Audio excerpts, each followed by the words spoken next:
Something I've always thought was really interesting about the end of ECW was you went straight to the WWF pretty much, and in a lot of interviews that people do, whether it's Tommy Dreamer or Joey Styles, they talk about that when you got to WWF, you were pretty much like, right, that's it, ECW's done, I'm now in WWF, that's it.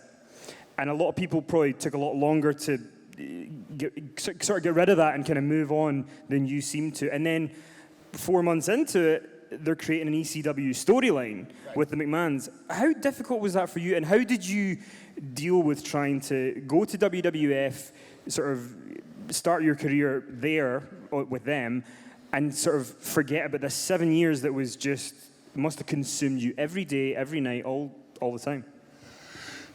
There's a lot of questions in that. Wow. Okay, first of all, a lesson for everyone to learn. If you want to learn it now, please do. If you haven't learned it, here it is. If you choose not to learn it, I guarantee you sometime in your life you will. I had to learn this lesson in my life. You got to move forward. That's it. Bingo. Sharks move forward. That's why sharks dominate the ocean. Why? Because sharks never go backwards. They never go sideways. Sharks only go forward. And that's a lesson in life to learn, because they are the rulers of the sea and of the ocean. You can't change the past. As much as you may want to, as much as in 2001 I wanted to sit there and resurrect ECW and try to save ECW and tried to bring back ECW, there was no way to do it. I couldn't do it. We lost distribution, and when you lose distribution, you will lose finance, and when you lose distribution and finance, you end up losing content. It's over. It's done. It's finished. My dad died in 2013. My father was my best friend. I miss my father every single day of my life. I cry at least once a day because when I see my children, I wish my father could see my children. I wish my children could see my father. Guess what? He ain't coming back. I can't bring him back. There's no way, not even for one moment, not even for one conversation, not even for one hug. The man's not coming back, even with Jesus in the room. He's just not coming back. That's it. I have to move forward in my life. I have to tell my children more about my father. I have to tell the world about what a great man my dad was. But I'm never going to have him back. I hit the microphone. Guess what? I can't take that back.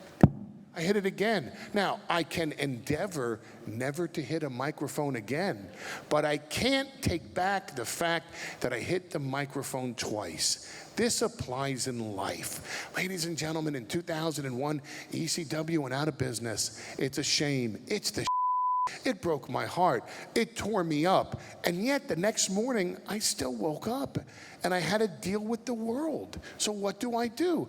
I went on with my life, and I had 7.5 years of the greatest experience I've ever had behind me, and to embrace and to remember and to celebrate. But there was no way to bring it back. So what do? I move forward and I try to carve a different legacy, a better legacy, a bigger legacy, or a different legacy. But that's it. Tomorrow, I hope, is better than today. And the day after tomorrow, I hope, is better than tomorrow. But that's it. You have to move forward. Now, I go to WWE, then WWF. And I'm trying to move forward, and I'm trying to become a color commentator with Jim Ross, who is the single greatest talker in the history of this industry.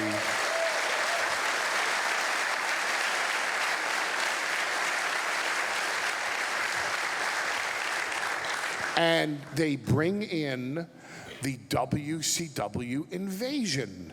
Now, on a worldwide basis, based on Ted Turner's hundreds of millions of dollars, the WCW brand name was much bigger than the ECW brand name. The only problem is that in 2001, only a few months out of business, the public remembered what a god-awful product WCW was.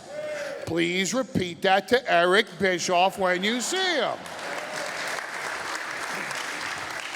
The public also remembered ECW was the balls, man. We were the bomb. We were the best thing people had ever seen up till 2001. So the WCW invasion failed miserably.